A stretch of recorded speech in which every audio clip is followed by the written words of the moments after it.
On s'appuie aussi sur les besoins non comblés qui nous poussent à manger pour des raisons autres qu'une vraie faim biologique.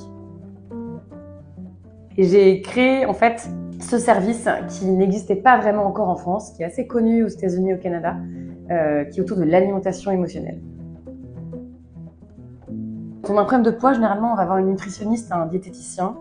Et moi aujourd'hui, les clients que j'ai, c'est des personnes qui ont déjà vu des nutritionnistes et des diététiciens, et on fait pas du tout le même métier. Moi, j'interviens sur la partie émotionnelle. C'est comment gérer ses émotions autrement qu'avec la nourriture. Donc, il y a un travail effectivement assez comportemental, il y a un travail de PNL, il y a un travail de coaching, et on s'appuie aussi sur les besoins non comblés qui nous poussent à manger pour des raisons autres qu'une vraie faim biologique.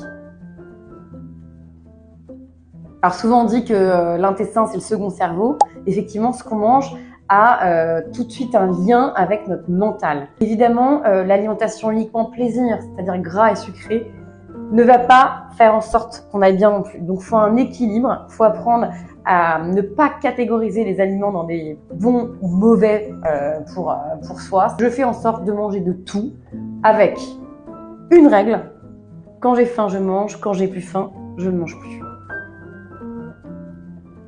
C'est un cercle vertueux. Si on mange bien, qu'on se sent bien, qu'on a une belle peau, tout ça, ça valide le fait que dans notre tête, on va se trouver un peu plus jolie que d'habitude. Donc si je me trouve un peu plus jolie que d'habitude, je vais moins avoir besoin de compenser finalement.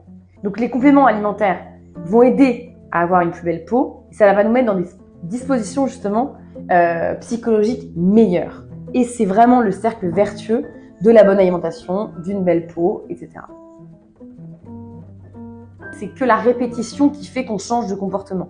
Le premier process, c'est le constat. C'est je constate quels sont mes comportements alimentaires, quels sont les comportements que j'ai en fonction de tel stress, telle anxiété. L'idée, c'est de déconstruire les croyances et les conditionnements qu'on a pu avoir accumulés au fil du temps pour retrouver sa vraie boussole qui est en soi, finalement, et se dire si je commence à écouter un peu plus mes signaux dans mon corps, là, je serai dans le vrai.